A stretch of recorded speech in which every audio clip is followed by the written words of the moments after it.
А если мы, допустим, ослепим существо, а потом берсерк на него наложит, как оно вообще себя будет вести в таком случае? And for example, you wanted to create something new, and then you realize it doesn't work. И, соответственно, возникает задача не пугать новых игроков в Wave Heroes. Жалко, пропадает. Эх, сколько же контента на геройскую тематику существует на просторах интернета. Здесь тебе и разборы крутых пользовательских карт с захватывающим сюжетом, и противостояние папашек на профессиональной сцене, гайды, прохождения, исторические выдержки и даже дискуссии на тему о том, какая же все-таки часть круче и интереснее. В одном уголке комьюнити освещается киберспорт, а в другом от него плюются, постоянно доказывая, что герои существуют лишь для того, чтобы игроки могли погрузиться в давно позабытое, беззаботное детство. К сожалению, подавляющее большинство подобных роликов обсуждает серию героев исключительно в контексте третьей и пятой части, комьюнити которых широко известны даже за пределами популярных вкладок Твича. Но что, если я скажу вам, что комьюнити двойки и их проект F-Heroes 2 и сейчас готовы бросить перчатку культовым частям серии? Не верите и думаете, что Герои 2 позабыты и никто в них сейчас не играет? Тогда приветствую любителей Героев Меча и Магии, с вами Orange. Сегодня мы вернемся назад в прошлое и посмотрим на то, какой была оригинальная вторая часть. Вы узнаете, как команда Free Heroes 2 попыталась реинкарнировать игру в 2010-х, но потерпела поражение. А уже спустя несколько лет F-Heroes 2 смогла достать музейный экспонат с полки и дать абсолютно новую жизнь игре, с которой по сути началась история великих Героев Меча и Магии.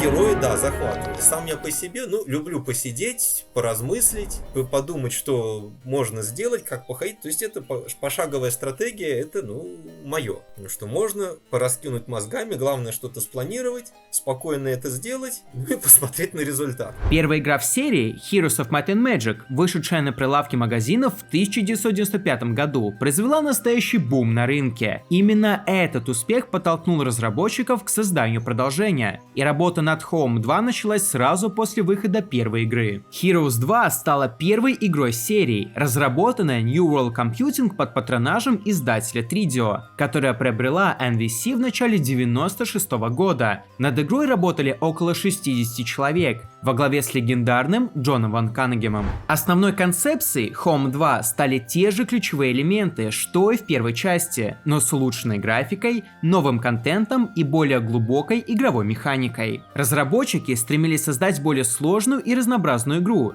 добавив новые расы, героев и сценарий, впоследствии собрав вокруг себя из своих проектов армию поклонников. Before that, I actually had been playing Heroes of Might and Magic series for a very long time, more than maybe 10 or 15 years. I spent thousands of hours playing these games. I started from second entry.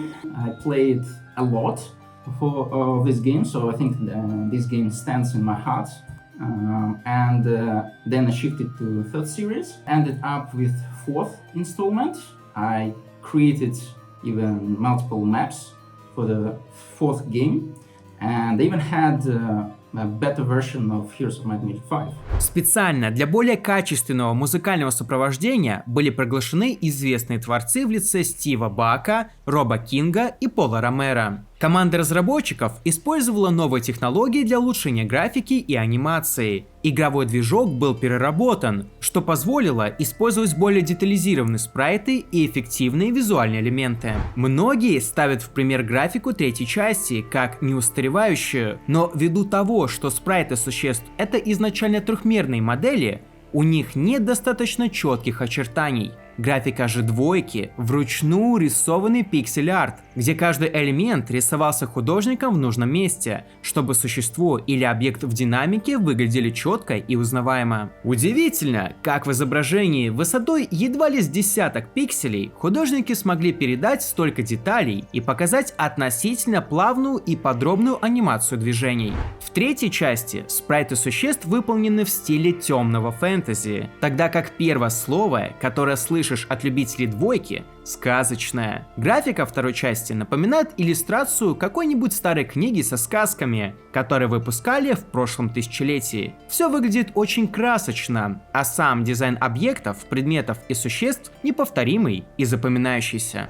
Игры, когда делали, в общем-то, старались, ну, или пытались стараться сделать, чтобы они содержали в себе какую-то изюминку. Старые игры, они цепляют тем, что там хороший сюжет, в общем-то, продуманный геймплей. Да, искусственный интеллект, ну, на те времена, да, он более искусственный, потому что и железо не могло потянуть. Как и я тоже работаю у нас вот на предприятии, ставится какой-то проект, и все, dead end. А дальше надо, чтобы оно работало, а мелочи, может, потом подшлифуем.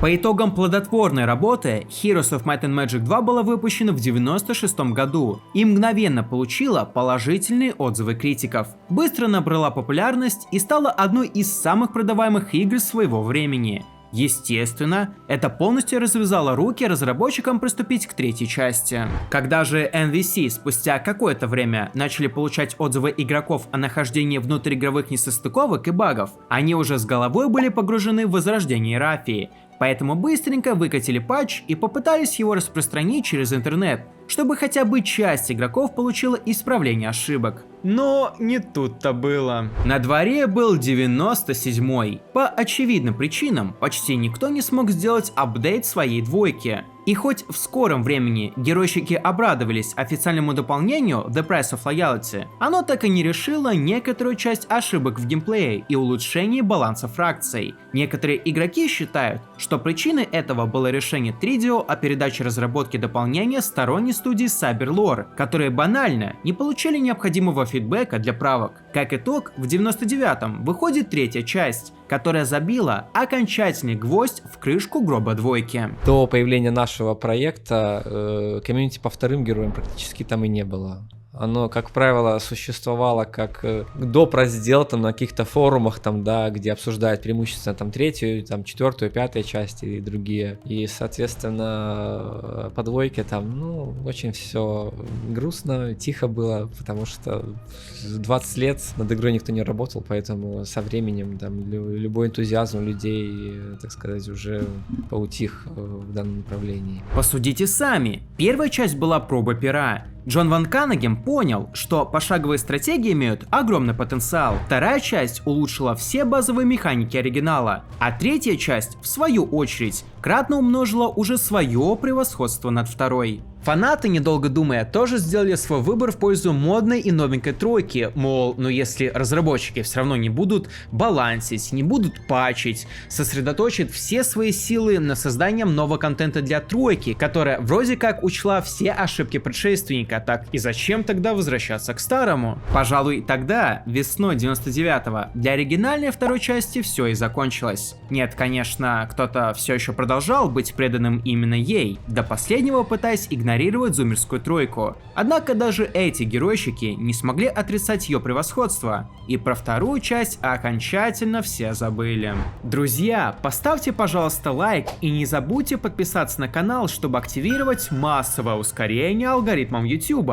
Вы также можете стать спонсором канала через Boosty и Patreon, или поддержать нашу команду единоразовым донатом. Все ссылки будут в описании. Спасибо. Если сравнивать с тенденциями современными, с современным игростроем, именно как раз сейчас выходят игры забагованные, а в те годы не было возможности у создателей игр там, да, выпускать патчи и прочее. Нужно было сразу делать готовый качественный продукт, который бы люди выкупали на дисках там, да, и играли. По факту игра была хорошо сделана. В принципе, как были хорошо сделаны третьи герои. Да, были какие-то косячки, шероховатости, там, да, какие-то нюансы, которые, опять же, в модах тройки поправлялись, да. Но по сути, игра была хорошо сделана. Не так много было косяков, как ты можешь найти в современных играх. Но они были, и их, конечно же, хотелось бы исправить. В далеком 2008 году, в эпоху рассвета третьей части, некий пользователь с фамилией Афлединов на просторе гитхаба высказал, наверное, одну из самых революционных идей, которые на тот момент могли случиться с серией. Написание нового движка для двойки в целях исправления оригинальных багов и возможности добавления нового контента. Дело в том, что оригинальный код игры был беззаветно утерян, и именно создание нового движка способно было вдохнуть жизнь в полумертвое тело легендарной стратегии. Разумеется, пользователи яро поддержали умельца с его поистине наполеоновскими планами, но автор идеи, как выяснилось позже,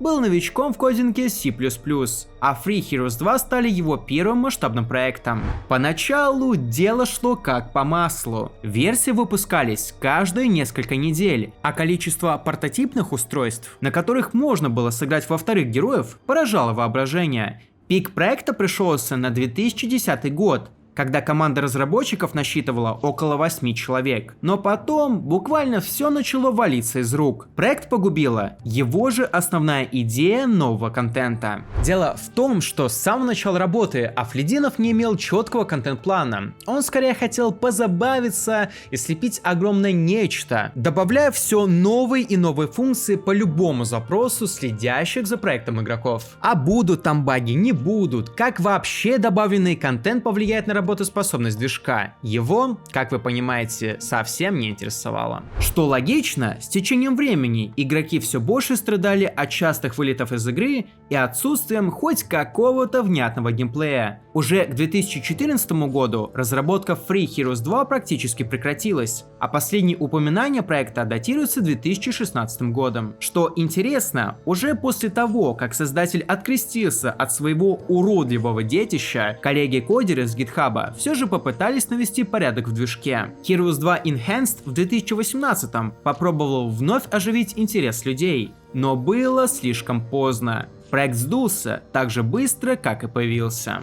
Но они, скажем так, тоже делали без понятия особо, то есть тоже походу были фанаты, делали все по фану, там что-то сделали, оно что-то как-то работает, ну и ладно. И со временем они начали добавлять какие-то новые фишки, да, и это все дело начало конфликтовать с тем кодом, который был написан до этого. Опять-таки, он тоже там был далек от оригинального, там, да, то есть игра, в принципе, изначально, этот движок Free Heroes 2, он себя не вел как оригинальная игра, то есть там очень многие отсутствовали логические моменты, там, да, там много чего отсутствовало, то есть он, по сути, был не готов, просто была заготовка, так называемая, так, ранняя альфа, да, но на эту же альфу-версию, тогда полуготовый продукт начали набрасывать новые какие-то изменения, фишки, там какие-то моды, опции, и это все вместе вкупе работало просто совершенно непредсказуемо, оно там глючило, оно там крашилось, и в какой-то момент просто весь энтузиазм тех разработчиков упал, потому что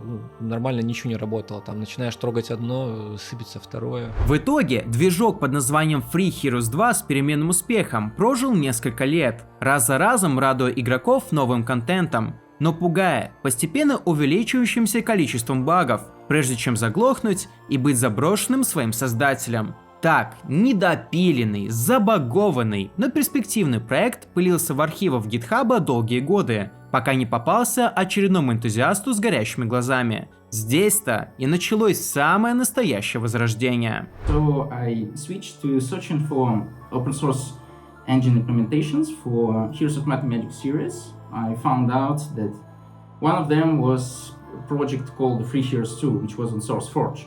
Unfortunately, at the time, the project was already dead. That in terms that it was not maintained for many years. Then I searched a little more in the internet and found out the project on GitHub called F-Heroes 2 Enhanced. I even contributed a bit, but I stopped contribution because the direction of the project was not to maintain the original balance of the game, but just to make it like more modern, rather than going on track with the original game logic. So since I'm a developer myself, I decided to clone the original project from SourceForge and start on my own. And after multiple days, I actually created GitHub project, but it was just the very beginning of the project, because that project was abandoned for a long time, and that project, from what I saw, was maintained only one person. Нашелся такой человек, как Ихар Хапчик, с командой, которые взяли у предыдущей команды исходные коды и решили все-таки их добить, довести, до ума отшлифовать, сделать все замечательно.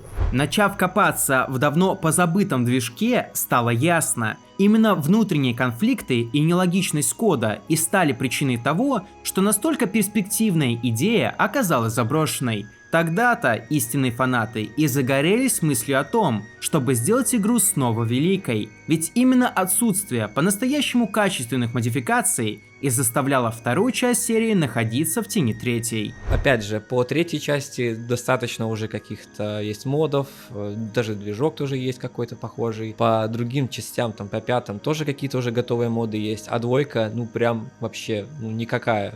И жалко, пропадает. Ну, вот прям, вот никто руку к ней не приложит, а игра-то по сути-то хорошая. That actually was the hardest part to start the project, which required so many hours to just make it right. For comparison, that project had more than 5,000, say, warnings code smells. We have a static analyzer for this source code that had more than 1,500, I think, compilation warnings, a bunch of experimental features, licensed AI, which was not supposed to be used, so I had to cut it. A lot of undocumented code, extremely unreadable code, no campaign, no video, etc. At the start, it was extremely demotivating because most of developers actually like to develop new features. They don't want to spend time fixing bugs. And that's too much work. В какой-то момент, ну, прошло там около полугода, и мы с координатором поняли, что в движке в том не работало нормально вообще ничего, абсолютно ничего. Было плохо все. And for example, you wanted to create something new, and then you realized it doesn't work. So then you have to rewrite everything. I think few years was spent only for fixing bugs and improving the code itself. We did not include any new features. Как вы поняли, новая команда взяла и новое название проекта — F-Heroes 2, и первые несколько лет пыталась вычистить несостыковки предыдущего кода. Работа с ним очень удручала, и в какой-то момент ребята решились перестать исправлять его проблемы. Они поняли, что создание собственной версии с нуля в обозримом будущем будет перспективнее, ведь они уже знали, что и как им необходимо сделать. Постепенно группа разработчиков, как и размеры комьюнити новых вторых героев, разрасталась. Геройщики с разных уголков планеты с удовольствием вступали в ряды работяг и игроков второй части. Кто-то кодил, кто-то тестил, кто-то собирал идеи. Main problem which I wanted to avoid is think that this project is one-person project. Many open source projects actually start with this idea that you can complete everything in single hand. It's not true.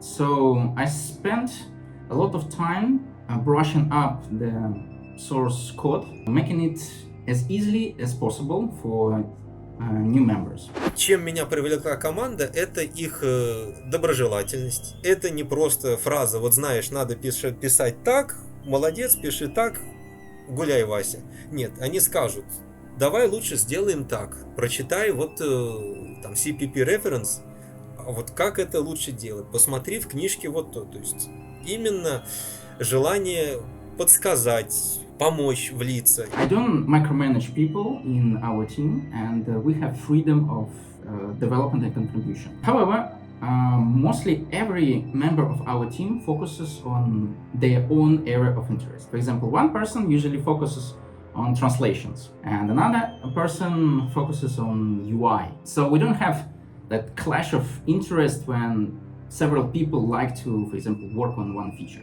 Именно благодаря настолько качественной структуре ребята смогли завершить написание графического движка в рекордные сроки. Это заняло всего 2 месяца. Постепенно, небольшими шагами, команда приводила свои наработки в порядок, приближаясь к эталону, оригинальным вторым героям. Это был самый трудный период разработки. Проект не дотягивал до оригинальной игры по многим моментам. Все еще присутствовало очень много багов. В то же время было сложно придумать, а как именно, помимо банальных вещей, F-Heroes 2 может улучшить геймплей. Сообщество активно требовало чего-то нового, но команда фактически полностью была поглощена тем, чтобы логика и визуал соответствовали оригиналу, на что многие просто не обращали внимания. Первостепенной задачей было создание рабочего движка, который для начала доведет до ума классические вторые герои. и даст возможность пользователям без лишних проблем установить их на современные устройства. Именно открытого кода нету, поэтому какие-то изменения глобальные в движке оригинальном, ну, проблематично весьма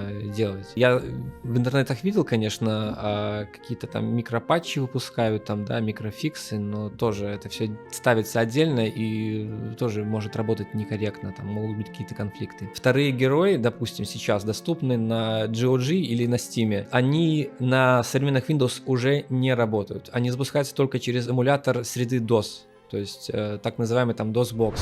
Изначально вторые герои у нас создавались там, да, в конце 90-х, и на тот момент компьютеры были достаточно маломощные. Соответственно, оригинальная игра, она не использовала весь потенциал графики, который сделали художники, и работала, скажем так, не очень быстро и не очень плавно. А с новым движком, над которым мы работаем, мы добились прям огромной плавности анимаций, да. Опять-таки, оригинальная игра работала только на разрешении 640 на 480, тех мониторах, которые были в те годы. А сейчас мы вполне можем запуститься там и на Full HD, там, да. Обращаясь к старым играм, интересно копаться в ресурсах игры, находить какие-нибудь бетки и пытаться для себя понять, а чего же команда, разрабатывающая ее, хотела сделать, и что не получилось, ну... С F-Heroes, кстати, может быть, мы имеем возможность довести это до ума. Ввиду того, что оригинального кода игры у команды просто нет, это заставляет ребят тестировать и прощупывать оригинальный продукт для поиска скрытых механик. Одним из инструментов, разработанных командой для тестинга, стал режим битва, в который можно попасть из главного меню. В нем можно выбрать любые войска, героев, навыки и артефакты, и тотчас провести бой с живым или искусственным противником. Это сильно облегчает проверку каких-то определенных механик или ситуаций в бою. Кроме этого, существует возможность скомпилировать отладочную дебаг-версию движка. В ней есть множество настроек, которые также помогают в тестировании. Например, можно раскрыть всю карту, показать проходимость объектов или посмотреть в режиме реального времени, как ИИ проводит бои друг против друга. Команде это сильно помогало в поиске проблем в логике компьютера, из-за которых случались вылеты. Ну, или просто для поиска проблемных ситуаций. Прослушав все это, вы наверняка задаетесь вопросом: блин, звучит это все как-то сложно, а почему нельзя было взять и разработать просто мод, как это, например, сделала Hota Crew? И вообще, в чем отличие мода и движка? Изменение оригинального исполняемого файла, то есть оригинальной программы, то есть внесение каких-то там корректировок, там правочек, там строчку кода там какую-то подписали. Но это все делается на основе реверс-инжиниринга, то есть оригинальная игра, она разбирается при помощи автоматических программ на какой-то код, и уже в нем вносятся правки. Мы же работаем, грубо говоря, пишем программу с нуля. Так как исходного кода нету, и даже если бы он был, мы не можем его использовать ввиду авторских прав. Я вдоль и поперек изучал оригинальную игру, там, да, отыгрывал там все возможные сценарии там каких-то ситуаций, чтобы понять, как себя ведет оригинальная игра, и исходя из такого прямого тестирования мы и создавали логику F-Heroes 2. То есть сложность именно в том, чтобы прям повторить точь-в-точь, как в оригинале. У нас не мод, то есть это не какая-то модификация, которая берет оригинальный исполняемый файл, что-то в нем там добавляет, меняет там картинки, там какие-то значения правит. У нас именно своя полностью разработка, свой программный код, но для своей работы ему нужны какие-то ресурсы. А именно ресурсы оригинальные. То есть, соответственно, человек, который пользуется нашим движком, должен владеть лицензионной оригинальной копией игры, ну, либо загрузить демку, и тогда движок их подхватывает. We take licensing issues very seriously. We spend a lot of time among team members discussing some aspects of the engine. Essentially, it is not, for example, a game, it's an engine, and it doesn't work without the original game resources. Why we need to do something, just take the original assets, for example, I don't know, a spell. and then change something and put in your game engine. Everything works fine. But at the same time, you're violating copyrights. Только если сравнивать прямо один в один оригинал и наш движок, можно заметить какие-то микроотличия, но они сделаны в угоду того, чтобы игра была более предсказуема для пользователя, да, потому что оригинал себя вел не очень корректно, вот, не очень понятно, почему он себя так вел. Поэтому мы первое время занимались только именно работой над, скажем так, повторением оригинальной игры.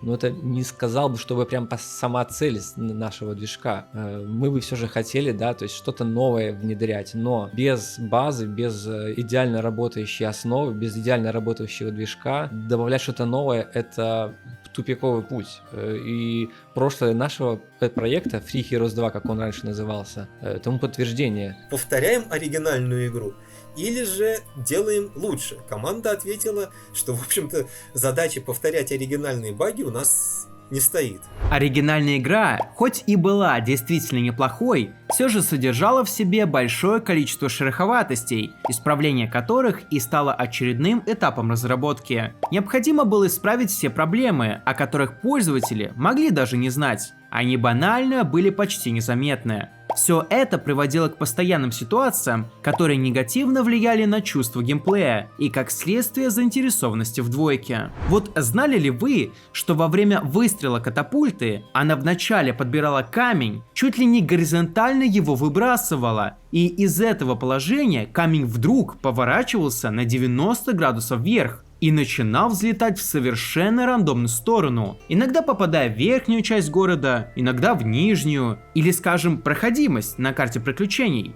Как мы знаем, каждый объект имеет свою уникальную форму, и как следствие герой может перемещаться рядом с ним по определенным правилам, то есть обходит по какой-то траектории. Это зависит от фактических размеров изображения и количества занимаемых им ячеек. К тому же, помещая рядом несколько объектов, иногда непроходимая область объединяется в общую. Так вот, бывало так, что к каким-то объектам не было подхода, хотя, по идее, вы можете на них наступить. Информации об этом изначально нигде не было, и F-Heroes 2 потратили больше года, чтобы разобраться, как каждый объект должен вести себя на карте приключений и взаимодействовать с героями. А заклинания? Вы думаете, там все было окей? Как бы не так. Возьмем, к примеру, всем нам известное заклинание воскрешения, которое поднимает погибшие отряды игрока. Но всегда есть вероятность, что несколько тел окажутся на одной клетке.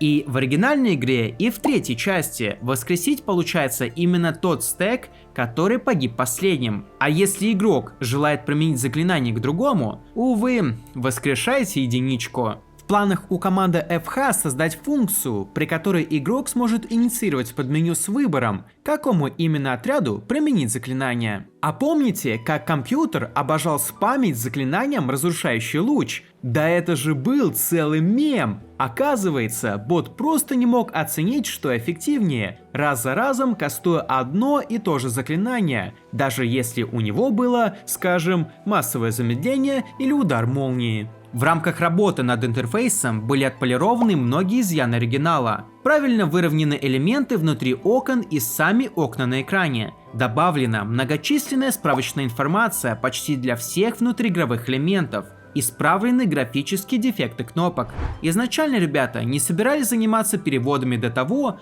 пока движок не будет выдавать идеальную работу. Но сообщество так активно просило и предлагало свою помощь, что им в какой-то момент пришлось отложить работы над другими аспектами игры и взяться за реализацию возможности запускать героев на разных языках. Из базового набора символов английской версии ими были сгенерированы новые, в том числе и кириллические, а при помощи энтузиастов были переведены тысячи строк текста на многие другие языки. Помимо всего вышеперечисленного, команда также добавила и функции ускорения геймплея, такие как быстрая битва и передача армии через клик. Разумеется, все это было исправлено и выведено на совершенно новый уровень благодаря активному фидбэку на просторах интернета.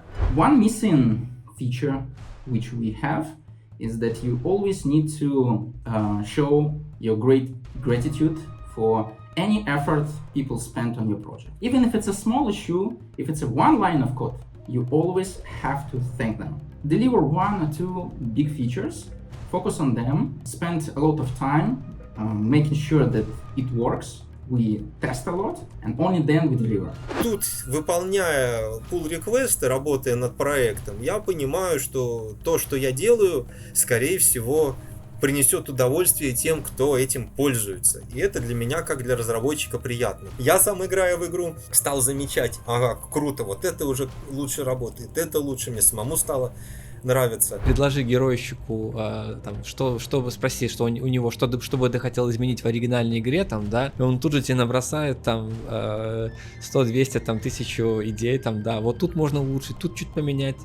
То есть вот таких предложений у нас всегда было очень много, и, к сожалению, все одномоментно мы не можем там внедрить в движок, поэтому приходится очень сильно фильтровать. Well, we have, let's say, three sources of categories of user feedback at the moment. One is our Discord server, where users literally have live communication with our team, where they express, for example, ideas, or they tell that they found some bugs. Another source is social media. We actually monitor most of social media platforms and websites, where we get that user feedback from comments. And the most important and useful source of information is GitHub issues, where people create issues explaining some problems with the engine. Why it is the most important? Because our team is quite small and we don't have a lot of resources to do many things. And we make a release, people found some bugs.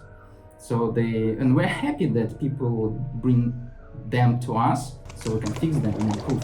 Здесь мы и подходим к главной философии проекта. Делать постепенно и качественно, не пытаясь угодить всем и сразу, с каждым обновлением внося исключительно небольшие полезные нововведения. Очевидно, главная ошибка предыдущей команды вторых героев стала перегруженность контента и функций, в то время как постоянно прибавляющимися багами никто не занимался. В этот же раз проект использует открытый исходный код, который позволяет любому игроку указать разработчикам на ошибку. Его действительно любой желающий, любой знающий, как вот что-то помочь улучшить, он может просто прийти, взять и добавить что-то свое. Это позволяет вот такому движку и комьюнити развиваться вот в своем направлении. If you collaborate with team, you learn something new, you learn from your mistakes, you improve yourself.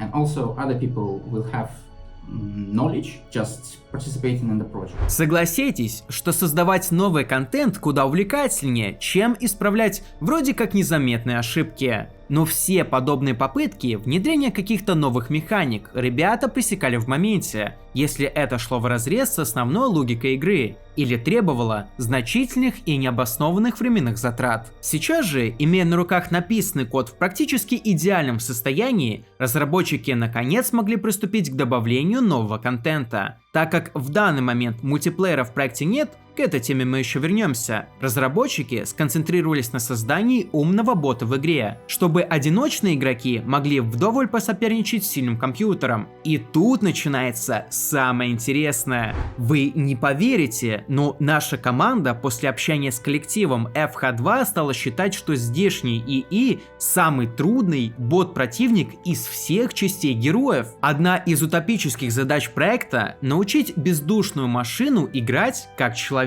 И у них это прекрасно получается, потому как на текущий момент он умеет вытворять фишки, которые раньше не знали даже живые игроки. Например, теперь компьютер умеет строить цепочки, то есть эффективно передавать армию из одной части карты в другую за короткое время. Бот способен оценивать ситуацию на карте, строить план на игру, делать различные подлянки для соперника. Например, загораживать выход с корабля на сушу или подпирать односторонний монолит, чтобы игрок не смог через него телепортироваться в другую часть карты. Нам пришлось писать искусственный интеллект полностью свой, по своим, так сказать, по своему видению, по своим ощущениям, по своим идеям и по своим принципам. Ввиду того, что у нас в команде все люди геройщики там в большей или меньшей степени, да, и хорошие программисты, и опять-таки у нас за плечами, да, многолетний опыт, и не только у нас, но и у сообщества многолетний опыт игры в героев, поэтому мы прекрасно понимаем там те моменты, где оригинальный искусственный интеллект косячил, и где нужно сделать так, чтобы он отыгрывал как надо. Многие игроки из третьей части тоже пишут нам иногда и говорят, что ваш искусственный интеллект заставит попотеть даже опытного игрока порой. Вот умеет человек призывать корабль. В оригинальной игре искусственный интеллект не мог. Команда подумала, долгое время вот ребята наши прорабатывали идею, и все, и наконец наш искусственный интеллект в F-Heroes 2 уже умеет призывать корабль и пользоваться этим даже грамотно. То есть, оценивая, что лучше, призвать корабль на нем уплыть, либо до туда он за это время успеет пешочком добежать, если там вокруг залива. Он может замедлить твой стек, имея свои, так сказать, армии стрелков, бегать вокруг и расстреливать его. Он может нанять героя-курьера, купить ему армию, этим героем прям бежать к своему герою-чемпиону, к лидеру, и передать ему там существ. Допустим, там могут бежать рядышком там, два героя с какой-то не очень сильной армией, там, да, он может просто соединить их вместе, чтобы, так сказать, создать ударный стек и уже идти разбивать своих врагов уже с комбинированной соединенной армией у главного героя. Когда герой находится в замке, он оставляет медленные стеки в гарнизоне и у себя оставляет только самый быстрый стек, чтобы на следующий ход получить преимущество в очках передвижения. Сбежать нельзя из замка, когда ты в осаде сидишь, но ты можешь капитулировать, сдаться за денежку. Вот. Мы научили искусственный интеллект тоже капитулировать за деньги. То есть хочешь не хочешь, когда ты нападаешь на противника в замке, он просто может слиться с боя, оставив тебе, конечно, какую-то контрибуцию, но сохранив свои там какие-то войска или артефакты, да,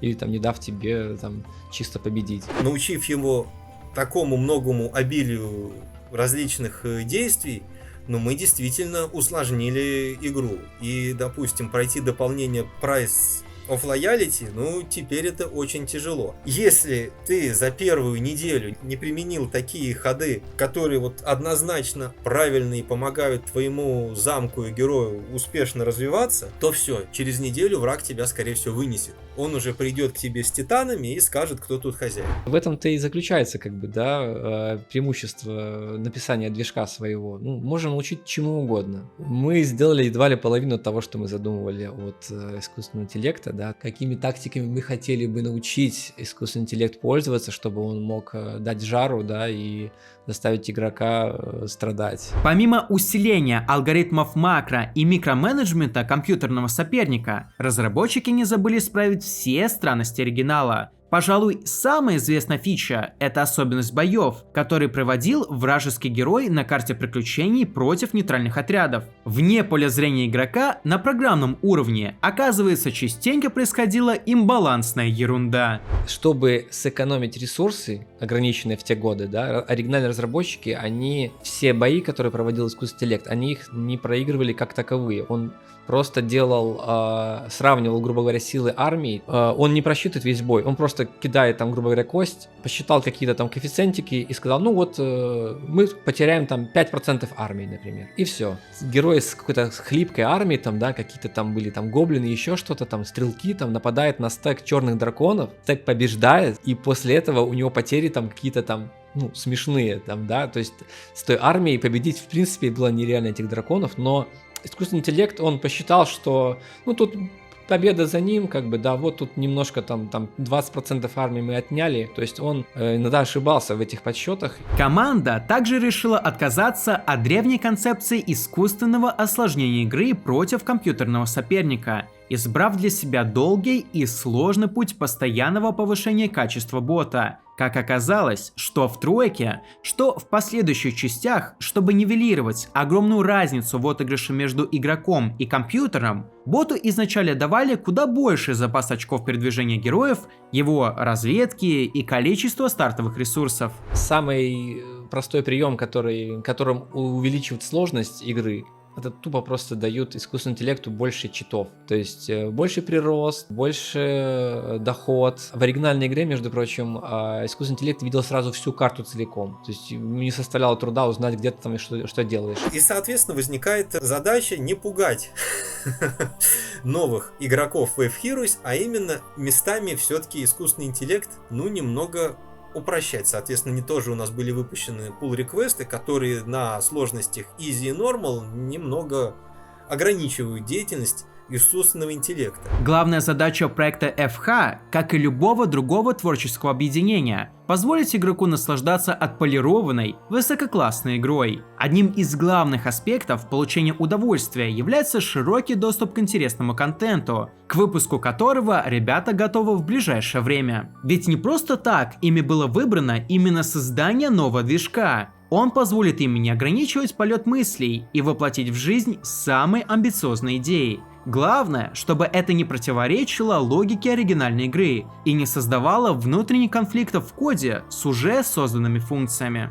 We already have a draft of the scenario for the campaign. It's not going to be straightforward, so people will not know the ending of the campaign until they reach the last scenario, and it's going to be replayable. So if you play one time, and the second time it will be different.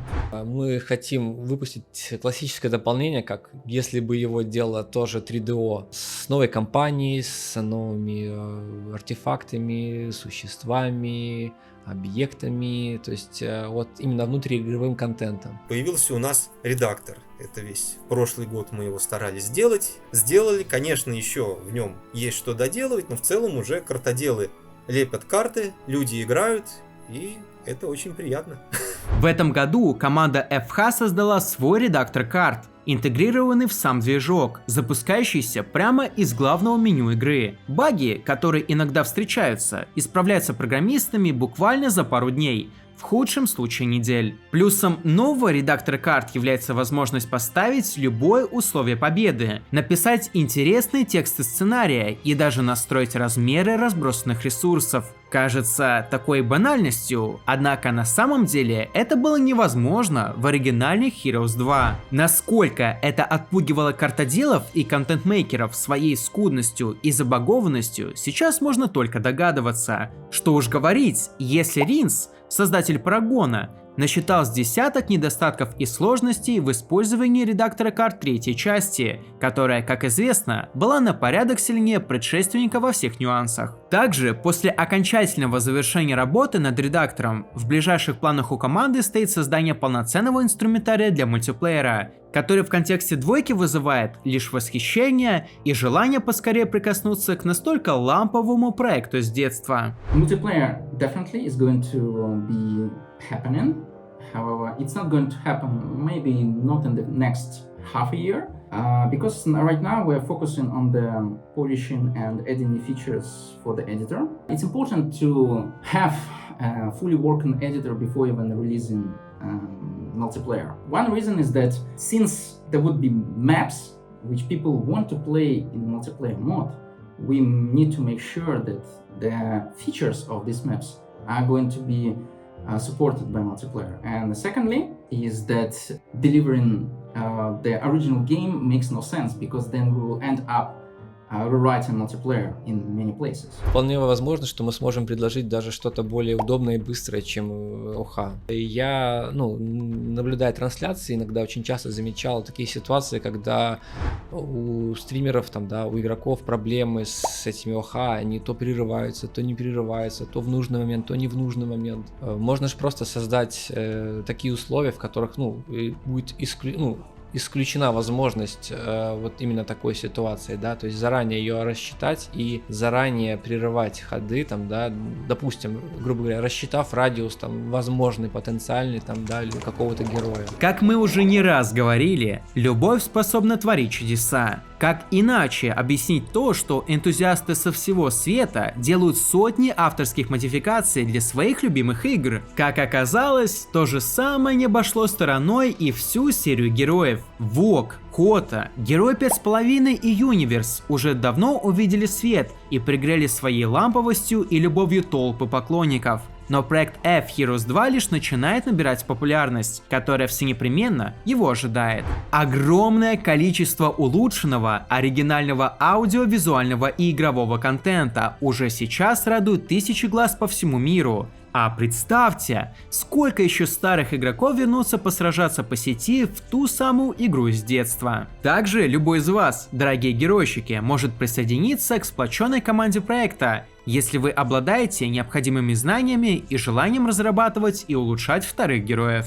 Хотелось бы видеть хороших, замечательных новых членов команды, которые помогли бы нам развить данный движок, потому что, опять же, мы упираемся во время. В целом, можно сказать, что мы на острие возрождения двойки. Мы сейчас самое крупное, можно сказать, сообщество по вторым героям. Вот такую историю сегодня мы захотели вам рассказать о несправедливо позабытой игре Герои Мечей Магии 2. Кстати, разработчики новой части героев Olden Era не раз подмечали, что в том числе вдохновлялись именно героическим сиквелом, так что вполне возможно, что любители двойки найдут там много чего интересного. А еще много чего интересного есть в нашем телеграм-канале, посвященный проекту. Когда мы изначально загорелись идеей прощупать, а чем вообще живет комьюнити, мы и не догадывались, что у игры настолько много фанатов, а разработчики из FH2 с максимальной любовью и заботой оберегают и улучшают свой продукт.